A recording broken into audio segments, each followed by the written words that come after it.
Então,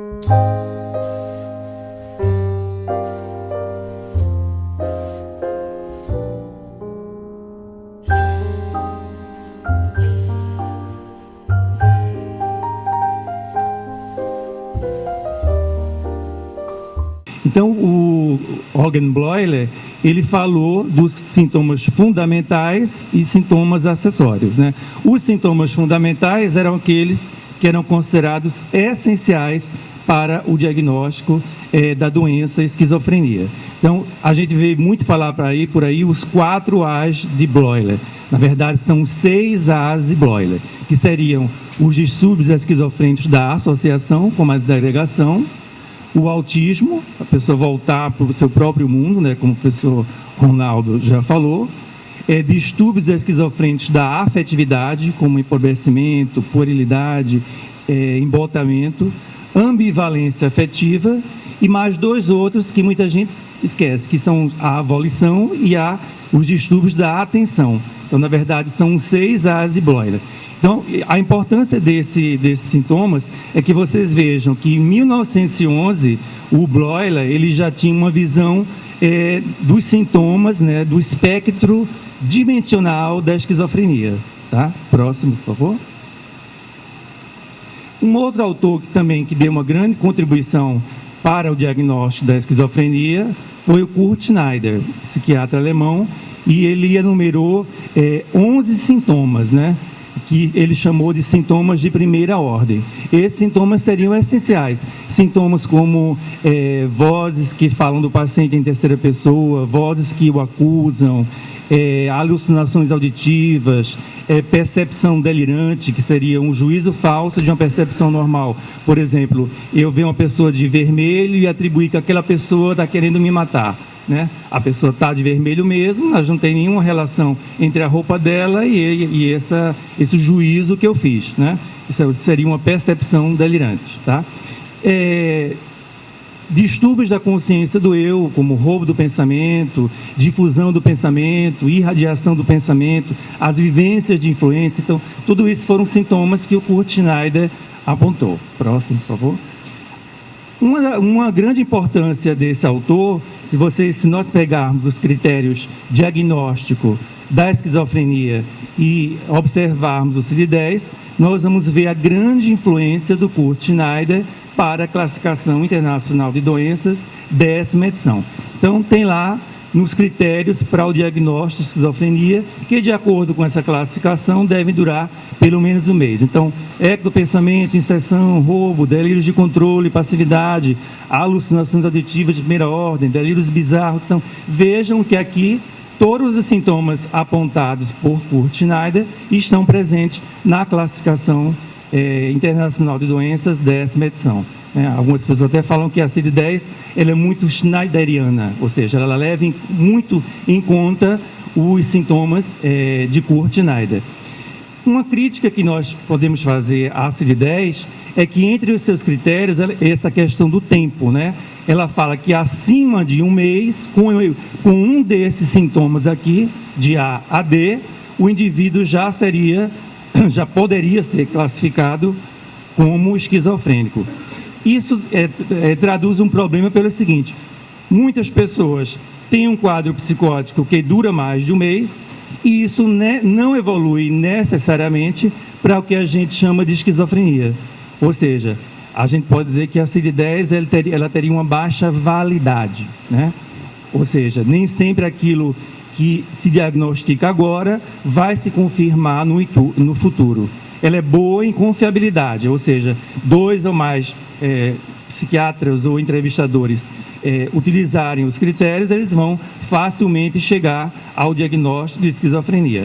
Os critérios do DSM-4, eles são mais abrangentes, mais amplos. Eles exigem a presença de sintomas por pelo menos 6 meses. E, curiosamente, são esses os critérios mais utilizados na pesquisa. Ainda bem, né? Porque a gente pode dar facilmente o diagnóstico de esquizofrenia e errar. Aquela pessoa não tem uma evolução compatível com o que a gente chama de esquizofrenia, que certamente é uma doença mental grave. Próximo, por favor.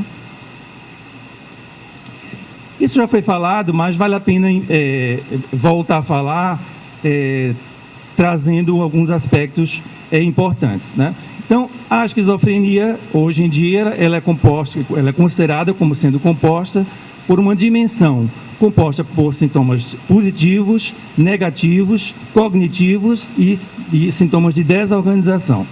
A importância dos sintomas positivos, como delírios, alucinações, hostilidade, desconfiança, frequentemente esses sintomas, eles levam a um comportamento hostil, a uma conduta agressiva, a episódios de agitação psicomotora, que por sua vez ensejam situações de emergência, né? Quem trabalha ou já trabalhou em emergência, certamente já atendeu casos de pacientes psicóticos, agitados, agressivos, né? Na verdade, esses pacientes eles estão reagindo emocionalmente àquilo que eles acreditam que está acontecendo com ele. As vozes estão falando mesmo, né? Existe alguém querendo matá-lo, isso é real para ele, né? Então, a gente pode compreender esse comportamento dele como uma reação afetiva aos sintomas que a gente chama de positivos. Próximo, por favor. Já os sintomas negativos, como embotamento, empobrecimento, retraimento social, esses sintomas, eles levariam a uma grande dificuldade no sentido do paciente estabelecer relações sociais, estabelecer relacionamentos íntimos, a capacidade de trabalhar. Então, esses sintomas, certamente, eles estariam relacionados a um prejuízo da qualidade de vida. Esse indicador de qualidade de vida é um indicador que todos nós, profissionais de saúde mental, devemos estar muito atentos, né? Na verdade, o bom profissional, ele não está preocupado apenas com a obtenção de remissão de sintomas. Ele está preocupado especialmente em contribuir para uma melhor qualidade de vida do seu paciente, né? Próximo. Os déficits cognitivos, como distúrbios de concentração, prejuízo de memória, né? Pobreza de abstração, ou seja, a concretude do pensamento, um prejuízo das funções executivas. As funções executivas são funções cerebrais relacionadas ao córtex frontal, em que nós podemos realizar um comportamento altamente elaborado e planejado. Por exemplo, desde ontem à noite, todos nós sabíamos que nós íamos acordar, levantar, tomar café, nos aprontar e vir para cá. Isso é uma função executiva, uma função realizada previamente, ou seja, planejada. O paciente esquizofrênico, especialmente na sua forma hebefrênica, por exemplo, ele vai ter muita dificuldade disso. E a gente vai compreender isso como também interferindo na capacidade laborativa do indivíduo, né? Daí que o objetivo do tratamento é abordar as diversas dimensões, né? A dimensão positiva, negativa, cognitiva, porque a gente sabe que tudo isso em conjunto vai levar a diversos prejuízos para o indivíduo. Próximo.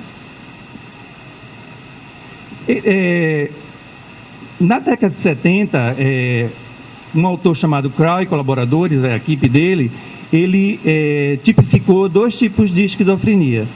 Um que ele chamava tipo 1, em que haveria predomínio de sintomas positivos, como delírios, alucinações, uma melhor performance em testes de avaliação neuropsicológica, né, que são testes padronizados, que avaliam funções cognitivas primárias, como atenção, memória, inteligência, pensamento abstrato, funções executivas, né?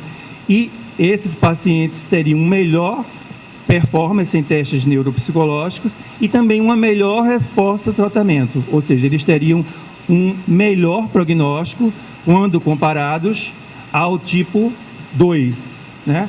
Que haveria um predomínio de sintomas negativos, como embotamento, apatia, hipobulia, tá? Prejuízo de funções cognitivas, tá? Déficit de atenção, de memória, de pensamento abstrato. E, por sua vez, esses pacientes possivelmente teriam alterações cerebrais, alterações neuroanatômicas, tá? Como dilatação ventricular e proeminência de sulcos corticais, que, por sinal, é comum isso acontecer. Algumas pesquisas afirmam que isso acontece muito em pacientes com esquizofrenia refratária, né? Esses pacientes teriam lesões cerebrais, perda neuronal, melhor dizendo, né? E certamente um pior prognóstico do que aqueles que a gente chama do tipo 1, né? que há um predomínio de sintomas positivos. Bom, como não foi falado aqui ainda, pelo menos nas aulas que eu presenciei, as formas clínicas de esquizofrenia. A primeira forma, paranoide, essa forma dentro do grupo das esquizofrenias é aquela considerada de melhor prognóstico, tá? Ela se caracteriza por um predomínio de sintomas positivos, delírios, alucinações, hostilidade, tá? Quando o paciente apresenta comportamento violento, a forma paranoide é a mais frequentemente envolvida nesse comportamento, tá? Próximo. A forma hebefrênica, no DSM-4, essa forma é chamada de esquizofrenia desorganizada, justamente porque há uma grande desorganização do pensamento, do comportamento, né? Esses pacientes, em geral, eles começam mais precocemente o início da doença, na adolescência, 15, 17, 19 anos, né? Eles têm um predomínio desses sintomas negativos, né? Puerilidade, desorganização da conduta, do comportamento, e é claro que isso vai levar a um pior prognóstico. Imagine você ter uma pessoa que tem 14 ou 15 anos, na qual ela está começando a se expandir para fora do ambiente familiar, e ela é vítima de uma doença como essa, é lógico que ela tem um prognóstico pior do que um outro paranoide que começou aos 30, né? Que já construiu muitas vezes uma profissão, uma família. Então, a forma hebefrênica é a considerada de pior prognóstico. Esses pacientes, eles têm um grande prejuízo de exercer uma atividade planejada, tá? De estabelecer contatos interpessoais satisfatórios. Daí isso torna pior o prognóstico. Próximo. Esse seria um paciente hebefrênico. Isso eu tirei do livro, tá? A gente nunca não pode dar diagnóstico por retrato, mas tem um livro lá que tem essa foto mostrando um paciente com risos imotivados, uma expressão tola, né, compatível com o diagnóstico de hebefrenia. O próximo. E a esquizofrenia catatônica, essa é caracterizada por uma predominância de sintomas psicomotores, né, como estupor, o paciente ficar imóvel, irresponsivo, ou, ao contrário, agitação ou excitação catatônica, postura inadequada, o paciente, isso é chamado catalepsia, o paciente adota posturas anômalas, por exemplo, ele levanta o braço e fica assim horas, tá? Negativismo, o indivíduo ou se recusa a colaborar, negativismo passivo, ou faz o oposto daquilo que se pede, seria o negativismo ativo. Flexibilidade serácea, ou flexibilidade séria, ou pseudoflexibilidade séria, depende do autor que você vai ver. Nós colocamos o paciente numa posição anômala e ele mantém aquilo, tá? Ele está totalmente influenciável pelo que vem do exterior. Obediência automática, ele obedece como se fosse um autômato. Se você pedir para ele levantar e sentar 100 vezes, ele vai fazer isso sem nenhuma reflexão, porque ele está com uma hipersugestionabilidade patológica. Próximo. Aí seria um exemplo de um paciente com esquizofrenia catatônica, desse livro que eu vi, né, com postura anômala. Próximo. Outras formas de esquizofrenia, trouxe a CID-10, porque essa é a classificação que nós utilizamos em nosso meio. A indiferenciada, quando o indivíduo tem mais de uma forma clínica, ele tem sintomas da forma paranoide, hebefrênica, ou catatônica, hebefrênica, ou catatônica e paranoide. Isso é muito comum na prática clínica, né? Nem sempre os nossos pacientes se apresentam assim, com sintomas super típicos, clássicos de determinada forma da doença. Vale salientar que é a mesma doença, né? Seja qual forma for. Inclusive, o mesmo paciente, num surto, ele pode ter uma apresentação catatônica, e em outro momento ele pode ter uma apresentação paranoide, né? Depressão pós-esquizofrênica, o indivíduo teria, após a resolução do surto, ele teria um quadro psicótico, um quadro depressivo, melhor dizendo, né? Ele teria tristeza, anedonia, perda de interesse, perda de prazer. Esses pacientes teriam um risco maior de suicídio. Esse quadro é mais comum no homem, tá? E a gente deve, inclusive, muitas vezes ter que associar aos medicamentos antipsicóticos os medicamentos antidepressivos. Se bem que nós sabemos que, na prática, os antipsicóticos atípicos, boa parte deles, eles têm também uma ação antidepressiva, né? a quetiapina, a clozapina, a ziprasidona, o aripiprazol, eles têm também uma ação antidepressiva. Nós vamos falar isso mais adiante. Esquizofrenia residual seria uma forma crônica da doença, né, em que há um predomínio de sintomas negativos, o indivíduo já tem histórico de vários surtos psicóticos, e aí o que você vê naquele momento é uma pessoa esvaziada, embotada, apática, hipobúlica, com descuido da aparência pessoal, isolamento social. Na esquizofrenia simples, esses sintomas negativos, eles aparecem desde o início da doença, tá? Então, tem um autor, que é o próprio Bloy, o livro do Bloy, que ele fala assim, que esses indivíduos perderiam o colorido de sua vida afetiva. Eles ficariam desinteressados por coisas importantes, como trabalho, família, amigos, relações afetivas. Eles teriam desinteresse por tudo isso, desde o início da doença. Próximo. Bom, a internação hospitalar, hoje em dia, ela é reservada apenas para casos em que o paciente esteja muito agitado, ele esteja pondo em risco a vida dele ou de terceiros, saindo pela rua, enfim. A importância da terapêutica interdisciplinar, nós vamos falar disso mais adiante. Próximo, por favor. Então, abordagem farmacológica da esquizofrenia refratária. Pode ir.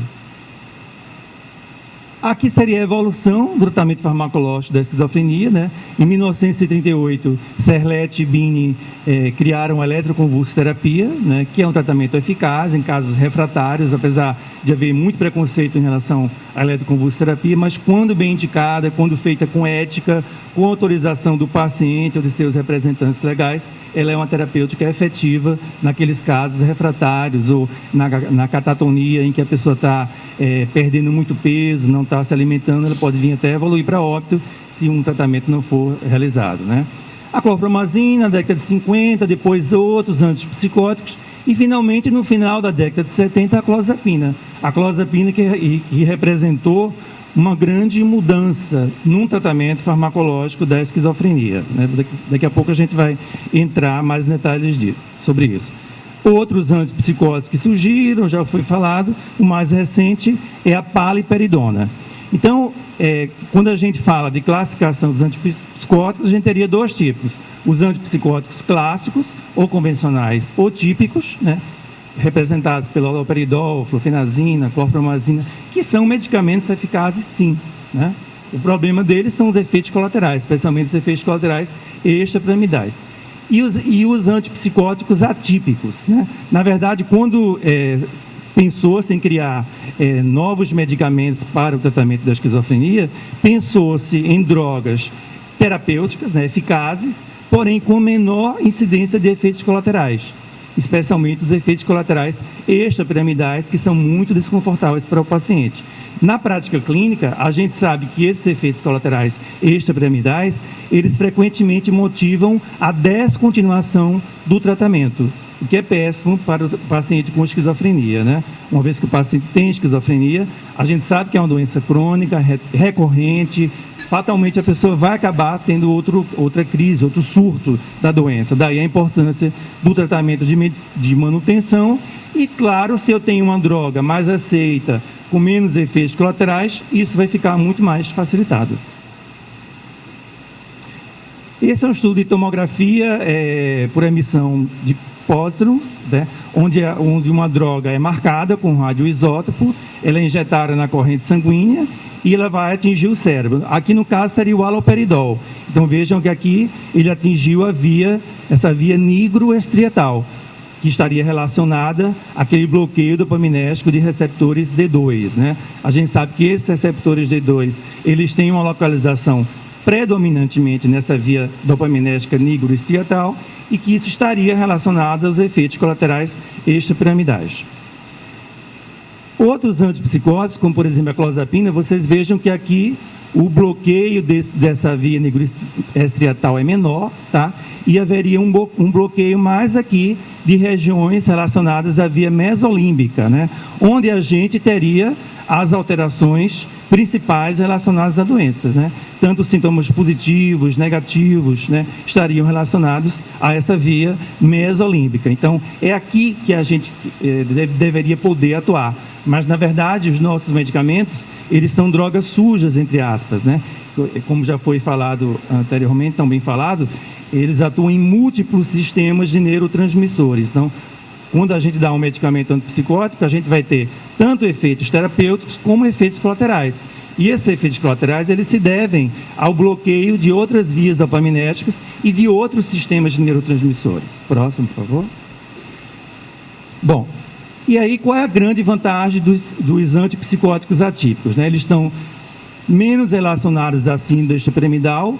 Com isso, menor risco de cinesia tardia, menos efeitos na motricidade, distonia, síndrome parkinsonoide, menos disforia. Os clássicos, eles podem provocar algum grau de irritabilidade nos pacientes. Vantagens cognitivas, os antipsicóticos clássicos, quando eles atuam na via mesocortical, eles podem provocar déficits cognitivos, tá? O que não aconteceria com os atípicos, ou aconteceria em menor proporção. Benefício em sintomas negativos, né? E a maior adesão ou menor não adesão, né? Que é um aspecto fundamental quando a gente fala do tratamento da esquizofrenia, tá? Os sintomas extrapiramidais, por sua vez, eles levariam a baixa adesão, com resposta pobre ao tratamento, né? Se a pessoa não toma a medicação em dose regular todos os dias, ela teria uma resposta pobre, ela teria um risco maior de recaída e muitas vezes estaria relacionado a uma hospitalização prolongada. Próximo. Aqui o perfil dos antipsicóticos atípicos.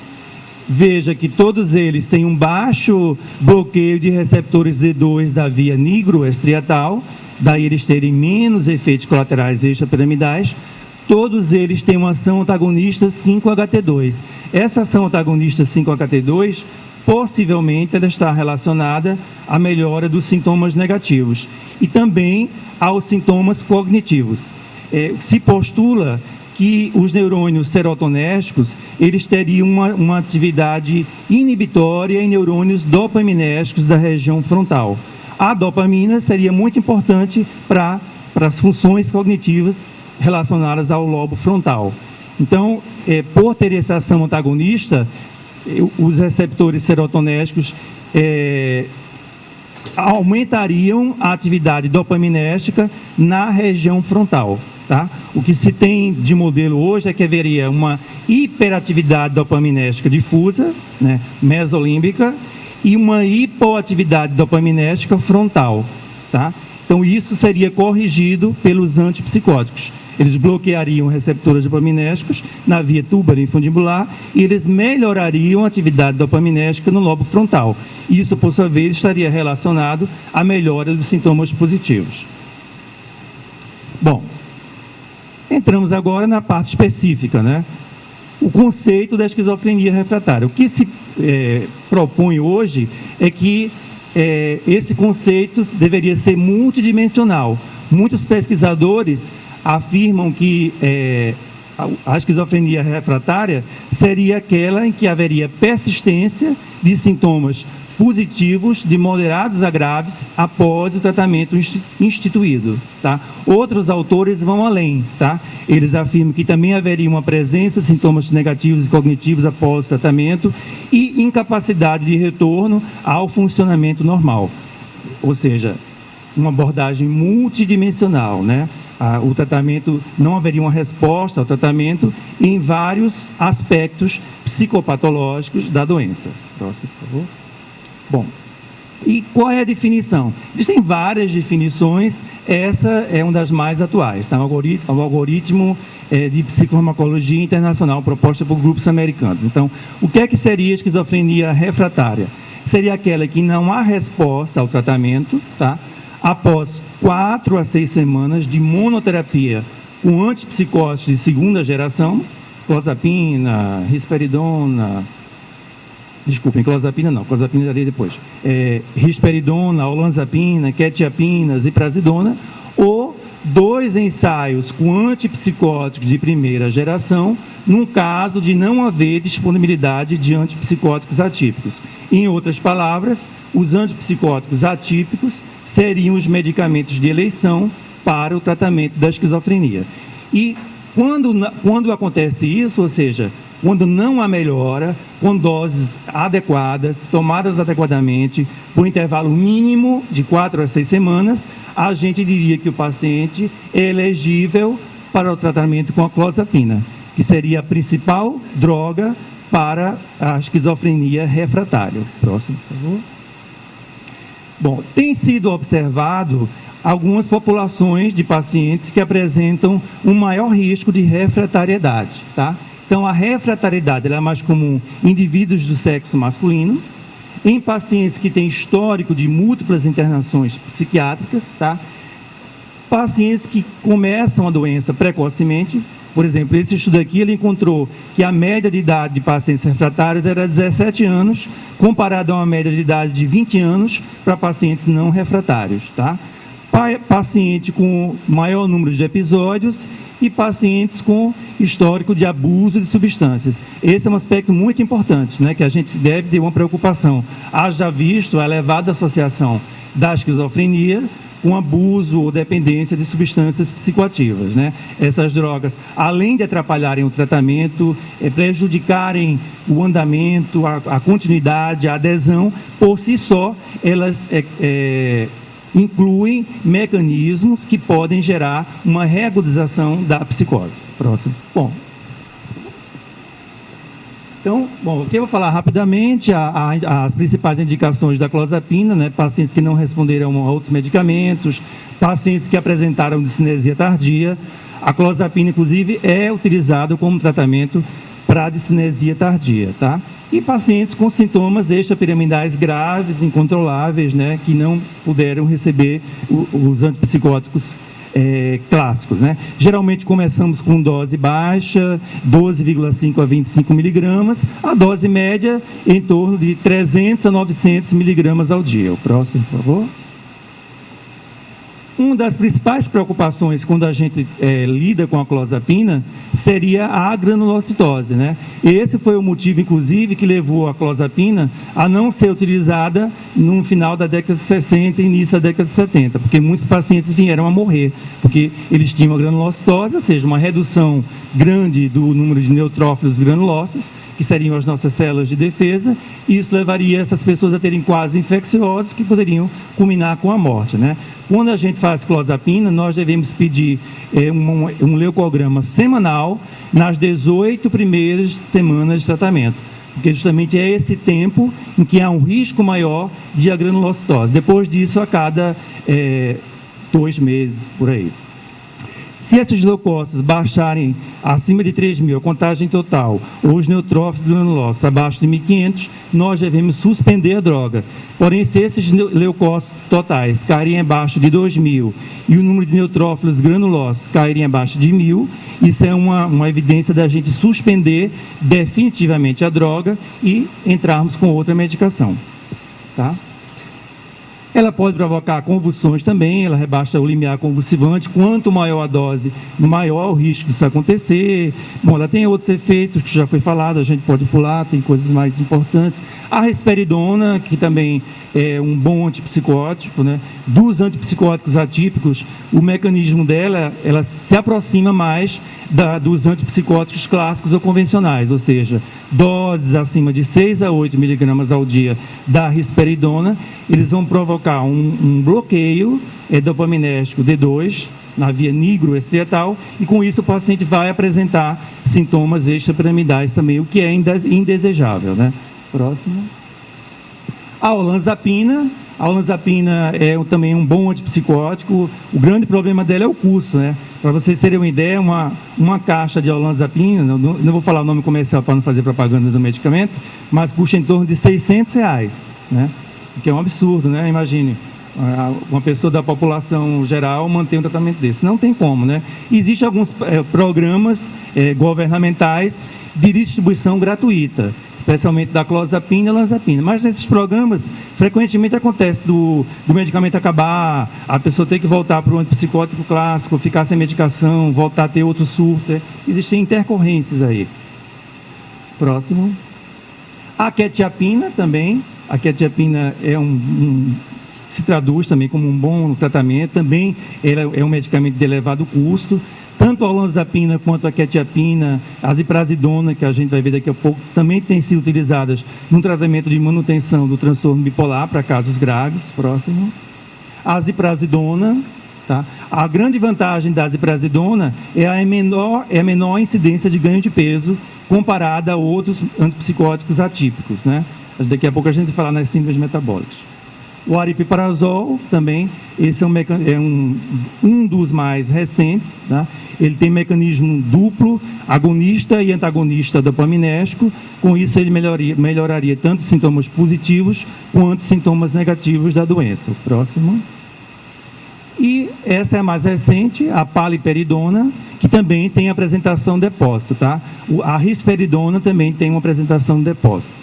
E aqui o palmitato de paliperidona. É um derivado da risperidona, tá? Na verdade, ela é um metabólito, é 9-hidroxirrisperidona, a paliperidona, que por sua vez é um derivado da risperidona. A vantagem seria a menor incidência de efeitos colaterais extrapiramidais num paciente que respondeu bem à risperidona. Bom, quando a gente fala dos antipsicóticos atípicos, novamente a gente não pode achar que eles são drogas sensacionais, são drogas maravilhosas, desprovidas de efeitos. Isso está longe de acontecer ainda, tá? Existem vários trabalhos, várias pesquisas hoje em dia que falam a respeito das síndromes metabólicas com os antipsicóticos atípicos, tá? Nessa síndrome metabólica, o indivíduo apresentaria aumento de peso, hiperglicemia, resistência à insulina, hipertrigliceridemia, aumento da cintura aqui da pelve, tá? Perímetro abdominal. Então, isso seria uma síndrome metabólica, que por sua vez poderia cursar com diabetes mellitus, com doenças cardiovasculares, né? Diabetes mellitus tipo 2, doenças cardiovasculares, entre outras. Então, quando a gente usa um antipsicótico atípico, nós devemos nos preocupar com esse aspecto também, ou seja, avaliar o peso do paciente. Muitas vezes o paciente já é um obeso grave, é melhor você tentar não fazer, por exemplo, clozapina, olanzapina, risperidona, quetiapina, que são as mais envolvidas com a síndrome metabólica, dá preferência à ziprasidona ou mesmo ao antipsicótico clássico. Próximo, por favor. Já está esgotada?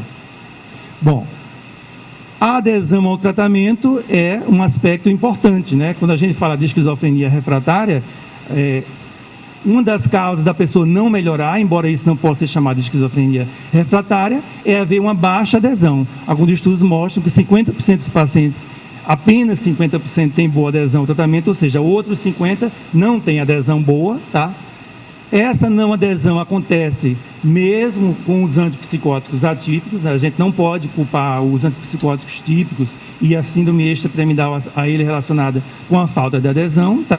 E a importância de estratégias psicoeducacionais com a família, com a comunidade próxima. Aí são os antipsicóticos de depósito, já foi falado, eu vou pular. Bom, então, o tratamento farmacológico da esquizofrenia refratária. A clozapina, sem dúvida, padrão ouro, né? Outros antipsicóticos já foram mencionados. A politerapia, a doutora Márcia já falou disso, não vou falar. A politerapia, na verdade, ela é muito usada na prática, mas não existem evidências científicas a respeito da sua real eficácia e o risco de somatório de efeitos colaterais, tá? E alguns estudos também falam da politerapia com a clozapina, com outros antipsicóticos, tá? Amisuprida, aripiprazol, olanzapina, enfim, associação de medicamentos, tá? O próximo. O tratamento não farmacológico, para casos refratários, nós poderíamos pensar em eletroconvulsoterapia, tá, o ECT, na estimulação magnética transcraniana e na terapia cognitivo-comportamental. Alguns estudos têm mostrado que essa forma de terapia, ela tem sido útil especialmente para os componentes de alucinação, né? O paciente contribuir para ele ter um juízo crítico em relação à alucinação, que aquilo não é real, que aquilo faz parte da doença, e ele não se deixar, digamos assim, se mover tanto afetivamente por conta das alucinações. O próximo. A esquizofrenia é uma doença relacionada ao suicídio, tá?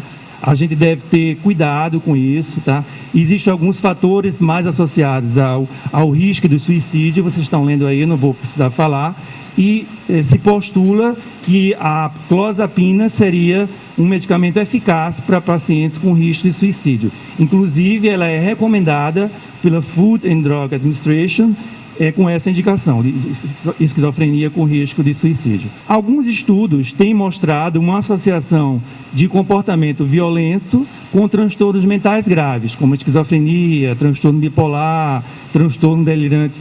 Pesquisas mais atualizadas têm visto que o risco de comportamento violento nesses pacientes é muito maior quando eles abusam de substâncias psicoativas, tá? A tendência desses estudos mais recentes é ver que o risco de violência dos pacientes psiquiátricos é semelhante àquele da população geral.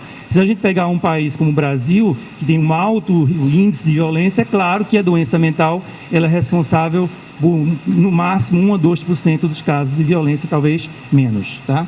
Para o comportamento violento, a gente pode pensar em associação com beta-bloqueadores, estabilizadores do humor, benzodiazepínicos e também antidepressivos inibidores de recaptura da serotonina. Próximo.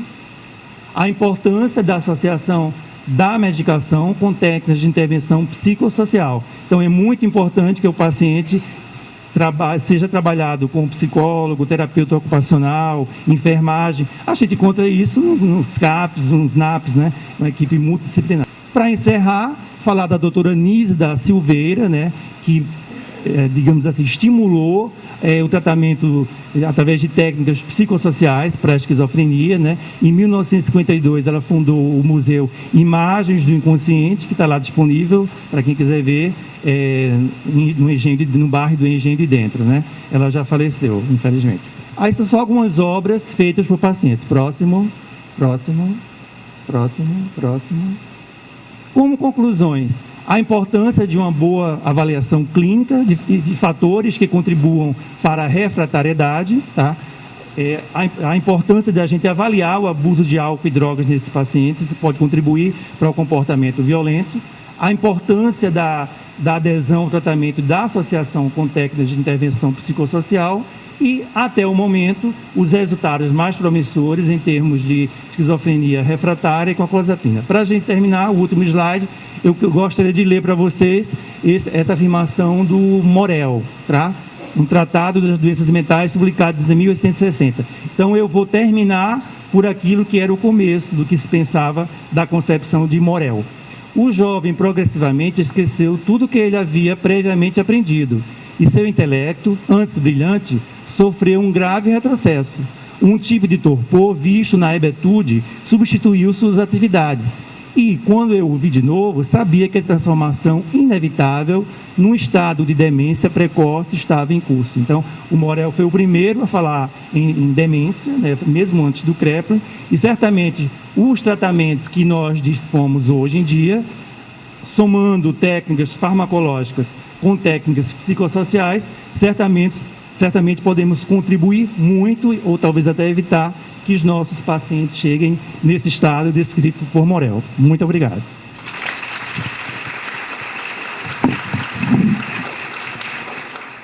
Bom, eu queria chamar a mesa agora, então, para que a gente pudesse responder algumas perguntas, né, do público. Por favor, doutora Márcia, doutora Raíssa. Eu queria já deixar duas perguntas, doutora Márcia e doutora Raíssa, em relação a como é que as famílias, né, como é que as pessoas em casa, os amigos, podem identificar alguns sinais que a gente chama de prodrômicos, né, aqueles sinais antes do aparecimento da doença. Que sinais são esses? E para o professor Alexandre, a questão do tratamento dos pródromos, né, da esquizofrenia. Vale a pena a gente tratar antes do aparecimento dos sintomas? Como é que está hoje a literatura a esse respeito? Então, assim, alguns sinais que podem fazer com que você fique mais atento, né, assim como a gente tinha falado, seria assim, sinais de isolamento, né, um paciente que não tem muitos amigos, desde a infância foi um paciente mais isolado, é você ficar um pouco mais atento se aquilo ali pode ser um sintomas, como se fossem sintomas depressivos, mas pode também ser o início de um quadro de esquizofrenia, né? Às vezes, deixa-se de identificar um paciente com esquizofrenia no início, exatamente por se pensar que pode ser um quadro de depressão, né? Um paciente que fica no quarto, recluso, não quer comer. Então, prestar um pouco atenção nesses sintomas. Bom, essa pergunta da professora Valéria realmente é muito importante, né?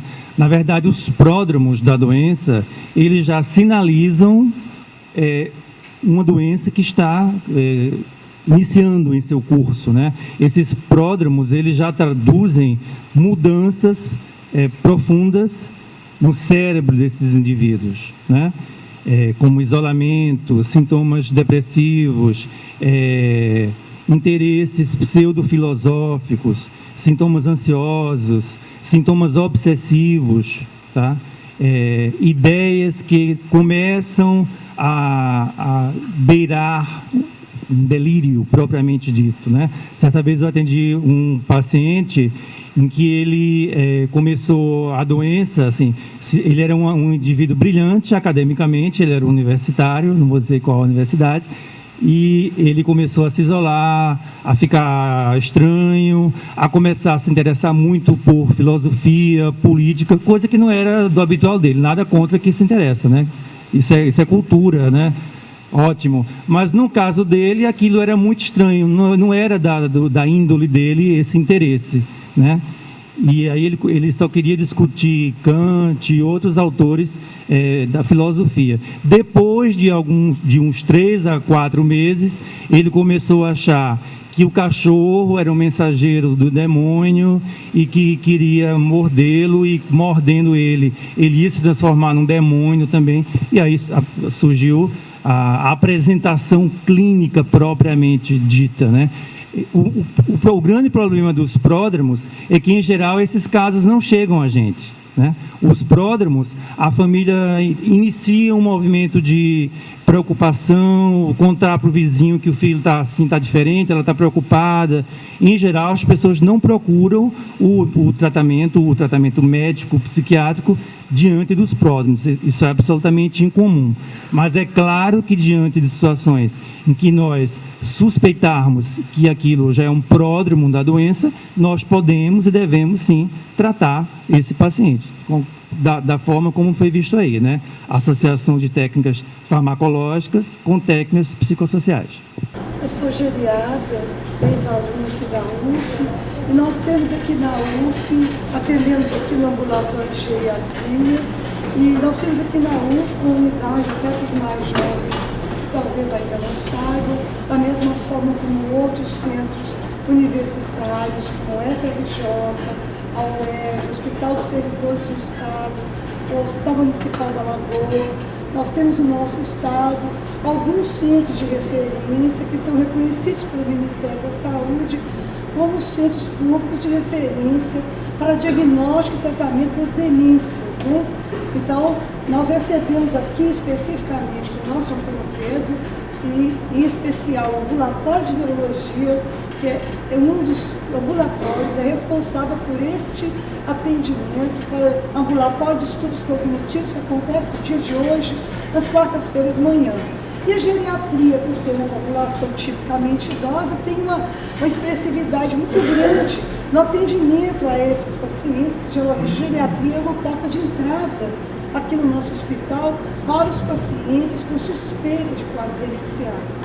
Então, quando o professor Ronaldo Vitor nos convidou, disse, professor, mesmo que vocês falem sobre a esquizofrenia, que é doença, ao que se sabe até o momento que tipicamente inicia na adolescência, o início da idade adulta, mas nós temos assim grandes dificuldades para manusear nos pacientes com demência, em especial pacientes com demência de início. Doutora, eu vou pedir desculpa, é que a gente está com um tempo um pouco curto. Se a senhora tiver uma pergunta que a gente possa passar para a mesa. Exatamente. Eu queria que o professor Alexandre e os outros colegas da mesa, então, colocassem para nós o que existe em comum, até para nos alertarmos a todos nós, principalmente os médicos, que são os primeiros a atender, entre os traços da esquizofrenia, ali inclusive o CREP colocando, catalogada como uma demência precoce, e os quadros demenciais com manifestações psiquiátricas floridas que temos.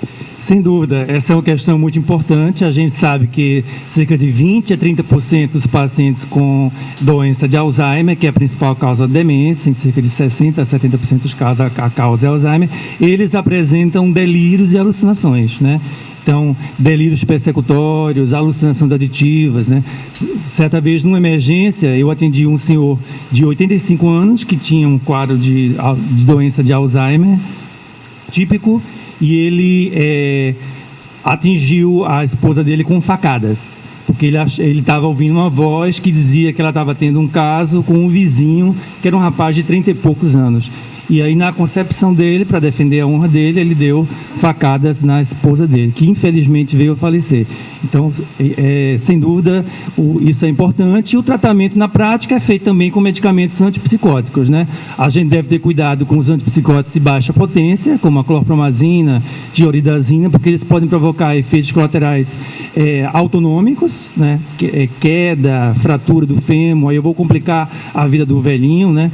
Eles também podem provocar, agravar a confusão mental e até provocar quadros de delírio sobreposto. Então, para esses pacientes, se a gente pensar em medicação antipsicótica, seria os de alta potência, em baixas doses, como haloperidol, flufenazina, trifluoperazina, ou os atípicos também em doses menores, 1 a 2 miligramas de risperidona, 2 miligramas de olanzapina, etc.